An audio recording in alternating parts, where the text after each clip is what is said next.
Welcome to the Unit 8 webinar. I'm not going to go into the slides, but I did want to talk about projects and how we're scaffolding students to be successful in project work time. And I think that comes down to a lot of planning. And I think planning needs to look different in different classes. And so I just want to talk about all the different tools that we have to support students with planning a project. It can be really intimidating to open up a blank pop code. And so when we're not starting off with some starter code, I just want to talk about some strategies there. And so the slides talk about how do you make this and what are the parts of the page we need to make. And we might have students write these parts out for themselves. And if I was facilitating this, I might actually go into Chrome DevTools and actually just show all of the code here. So what I'm looking at, and I made a list for myself as I wanted to start this project. And I think that's part of why it's important that we go through these projects, is not so that we're increasing our coding knowledge, but so that we're reviewing like what do students need to be successful on this project. So I see an H1 tag here. They used H3 tags. I might implement with P tags. So I have an H1 tag. I have two P tags. I have two input boxes, and I have a button. And I recognize that because I have two input tags, I need to use class attributes to distinguish between those different inputs so that I can get the values. You also might add a div at the bottom of the page where you're going to append your result.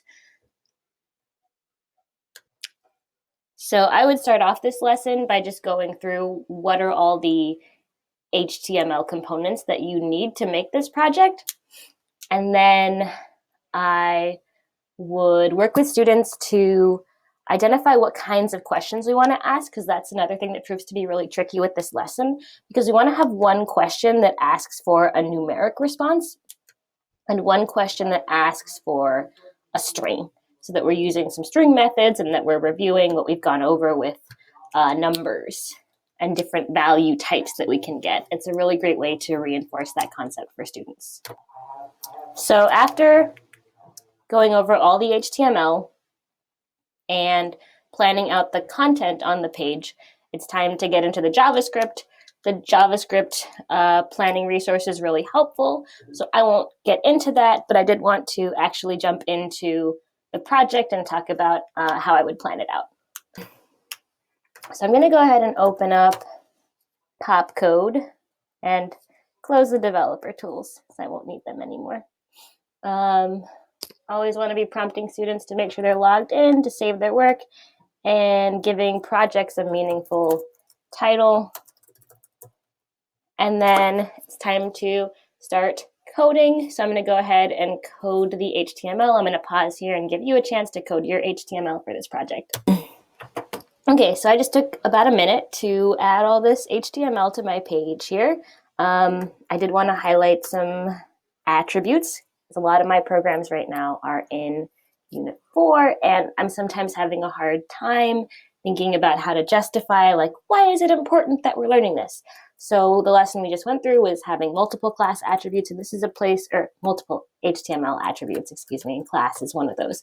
So another thing students might struggle with is how to name things. And so this might be a place where your volunteers are really coaching students on, like, how do you give something a really meaningful name? So I'm giving this a class, and I'm also going to give it a placeholder, because I think it's kind of nice when your inputs have a placeholder. So I want to make sure that when a user is using my website, they're given a number. So, okay, and then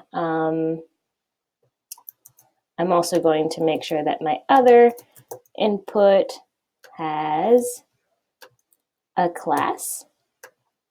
And I want to coach my users to make sure they type Oakland or San Francisco. Another extension here is styling your input. So I'm noticing it's getting cut off here. And so I might give it a different width. I'm just thinking about ways that I might coach a student to do something a little bit more with their project if they're feeling bored, and how we're supporting students who maybe are having a hard time starting the project. And so those are just some ideas. And so now it's time to get into the JavaScript. And so again, if a student is struggling to start here, they have a paper in front of them, I might coach them to add some comments for their results here. So I know I'm going to have 4 different results, and I'm going to make them our company partners for fellowship classes. So it can be Salesforce, Clever, Oakland's not a company, Pandora, or LaunchDarkly. And I know I have a few conditions here. So I think about big tech companies, so you'd have a lot of friends. So big and SF. Clever is a small company and also in SF. Pandora is a big company and they're in Oakland. LaunchDarkly is a small company in Oakland. Another thing I might coach students to do here is to go back to older work and borrow code from there so that they're not having to retype the same thing over and over again. And so I might go back into one of my older projects and borrow a click handler. So I have this project here that I can grab the click handler from. So I'll just go ahead and do that. To save myself some time.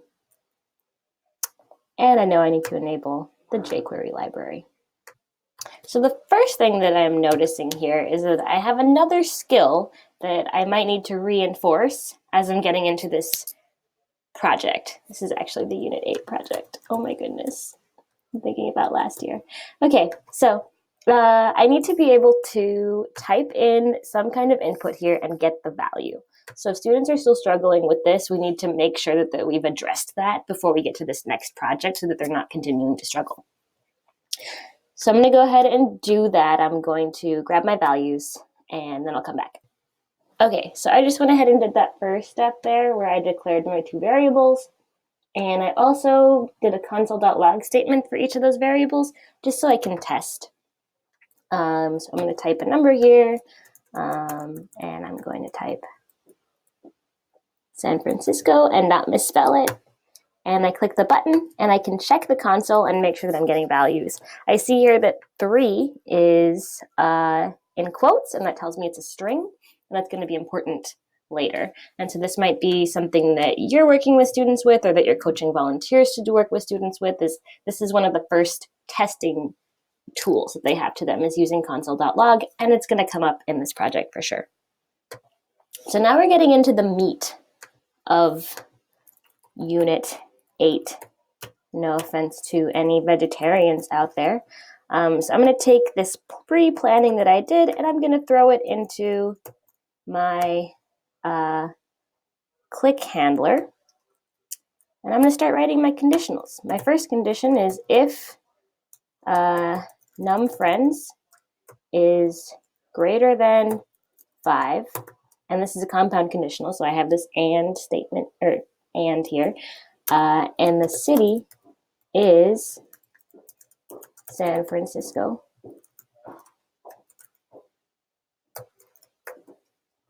Then I want to return San Francisco as a result. So what that might look like is me appending to a div that I haven't created yet. So I'll just append it to body.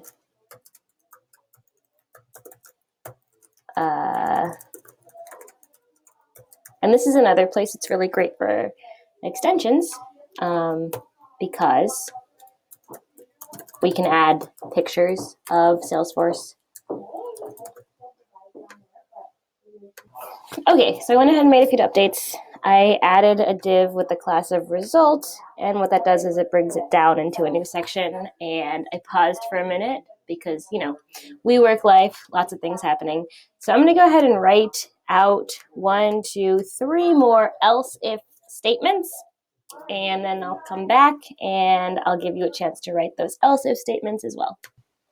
Okay, so now I have my 1, 2, 3, 4 compound conditional statements, and I have 4 different options that a user can get, assuming they have correctly filled out these two input fields. So you can be Salesforce, Clever, Pandora, or LaunchDarkly.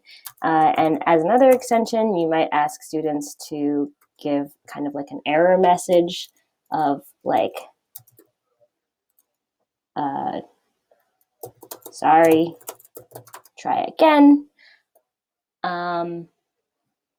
And you can also ask students to add images of the tech companies, add a description with a few words about the tech company. So there are a lot of places you can go with this. And of course, we didn't touch the style at all. And so I think the other thing that's really important when we're thinking about project work time is what goals do we have for students on which days? So we have 2 days. And so for me personally, I would like to see all students get all of the HTML done on the first day and start implementing the JavaScript on the first day as well. And so I might even set a timer and say you have 10 minutes to complete the HTML portion of this page. And again, I would be coaching them on like, you have all this code in Popcode, go get it, copy paste it. And then I would set another timer and have students start working on the JavaScript. And then that way, the second day of the project gets to be all the fun stuff of extensions and adding more fun jQuery. And so that's my general approach to both how I would implement a project like this and how I would coach someone to implement a project. And I hope the code here is helpful as you're working on your own project. And I can't wait to see everyone's Unit 8 projects. And I think that's all I got for you for Unit 8. I hope you have a fun time coding.